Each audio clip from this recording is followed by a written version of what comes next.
Good morning, everyone. It's Tuesday, August 25th from the San Antonio Express News. My name is Luis Vasquez, and this is your Express Briefing. All of the stories you need to know to start your day. You can expect mostly sunny skies and a high of 99 in San Antonio today. Tropical storm Laura is expected to pummel the northwest Gulf Coast late Wednesday as a Category 2 hurricane with 105-mile-per-hour winds. But the storm's exact trajectory remains unclear. We have 5 more things to know before the storm in the link in the episode's description. Closer to home, a massive mural tracing the history of Texas ranching, which has been at the Pearl for the past few years, is being reinstalled at Texas State University. Keep an eye out for that story with more details at expressnews.com. And now let's move on to the top stories for the day.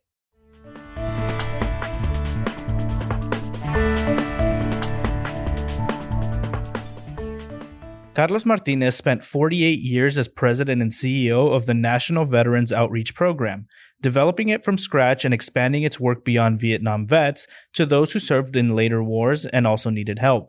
Described as a humble yet visionary leader, he was buried Monday at Fort Sam Houston National Cemetery along with his wife Rita Martinez. The 73-year-old died of COVID-19 on August 4th, just 3 weeks after his wife Rita died from the same cause on July 13th. Sig Christensen tells Martinez's story from humble beginnings on San Antonio's west side to his years of efforts on veterans issues. Refugees from civil conflicts in Africa, Asia, and Central America came to the meatpacking plants of the Texas Panhandle for grueling work but good pay. Then the coronavirus hit, and Moore County became the Texas county with the highest rate of COVID-19 cases per 10,000 residents. The companies say they have improved social distancing and other safety measures, but legal aid groups have pointed to gaps in their protocols. The workers now face a choice between working arduous shifts in close quarters or quitting and losing their only source of income. You can read our latest investigative report at the link in the episode's description, and for more, you can listen to the episode of the In-Depth podcast where immigration reporter Sylvia Foster-Frau explains the impact of the order by President Trump to keep meatpacking plants open. San Antonio Police Chief William McManus severely limited the use of no-knock warrants in mid-June, weeks after the killing of George Floyd in Minneapolis reignited national conversations about policing in America. The move, which wasn't widely known until last week after it was detailed in a city memo, came as leaders in other cities, including Milwaukee, Minneapolis, and Louisville, banned the controversial tactic where police forcibly enter homes without warning to execute warrants. Emily Eaton provides context on the controversial maneuver's recent history and the plan for City Council to discuss the future of no-knock warrants during a committee meeting this morning. At a time when getting published by a Big 5 publishing house remains elusive for writers of color, and getting self-published has become instantaneous, meaning no editor or distributor involved, small presses are modest affairs and labors of love.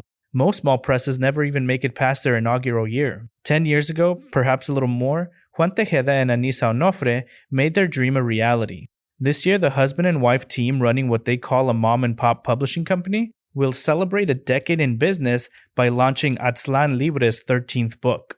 You can find Elaine Ayala's column on Aztlán Libre Press and the landscape of independent book publishers in San Antonio at the link in the episode's description.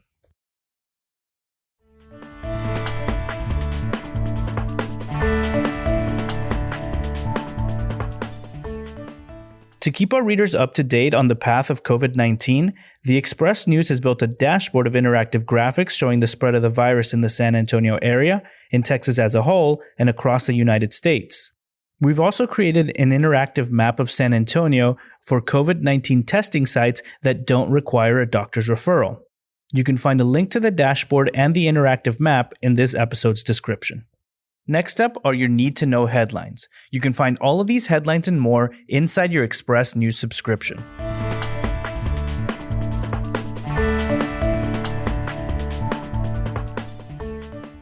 For the first time in months, a key indicator of novel coronavirus infections in Bexar County dropped below 10% on Monday. San Antonio Metropolitan Health District on Monday reported 109 new cases of COVID-19. 4 more people died from the virus as well. President Donald Trump granted Texas's request for protective measures as Tropical Storm Laura heads towards the state, authorizing the Federal Emergency Management Agency to provide assistance and reimbursement for evacuations, shelters, and more. San Antonio will house one of the state's 2 evacuee shelters ahead of 2 tropical storms that may impact East Texas this week. 4 participants in San Antonio-based construction and engineering firm Zachary Group's 401k retirement plan have filed a federal lawsuit alleging excessive costs and lower returns have caused the plan to sustain millions of dollars in losses. Southwest ISD's Resnick Middle School sent a letter to its staff informing them of a positive COVID-19 case on campus. We have a roundup of known COVID-19 cases in local San Antonio schools and districts, which you can find at the link in the episode's description. Thousands of students in Northside Independent School District on Monday were unable to log on for their first day of school courses, possibly due to a Zoom outage. Outages were reported in other districts, including Northeast ISD elementary schools.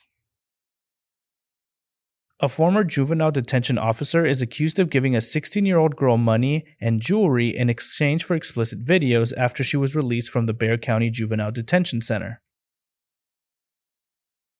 When the Alamo makeover finally gets off the ground, the Long Barrack could regain its second story, among other changes that appear in a new rendering of the master plan showing what the project might look like in 2024.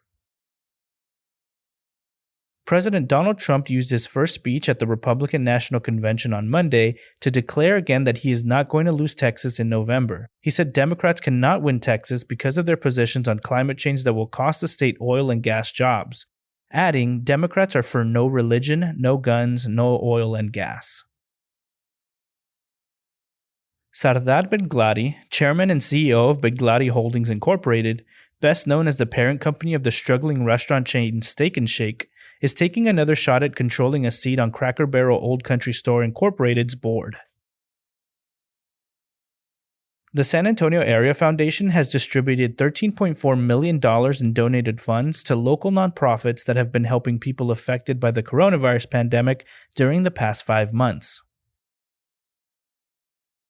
NFL player Laurent Duvernay-Tardif is a medical school graduate and has been serving as an orderly in a long-term care facility in the Montreal area. The Express News editorial board calls him a hero for opting out of the season to keep fighting the virus. Lame duck Texas House Speaker Dennis Bonnen, leaving office after he was caught on tape plotting against fellow Republican legislators, boosted the taxpayers-funded salary of several top aides just as he was cutting the amount he gives them from donated campaign funds. The controversy over wearing a mask on your flight may be dying down, but temperature checks before you enter the terminal, that's one thing that's heating up. Randy Diamond explains in this week's Wary Traveler column.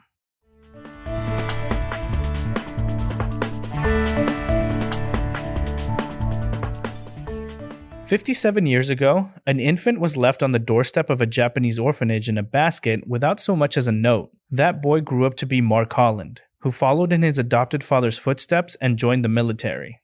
Now a retired Air Force Senior Master Sergeant, 57-year-old Holland recalls the early years of his life, growing up on military bases across the United States and the rural wide-open spaces of Missouri, his parents' home state. You can read more in our latest San Antonio Stories feature. And now let's move on to the fun stuff.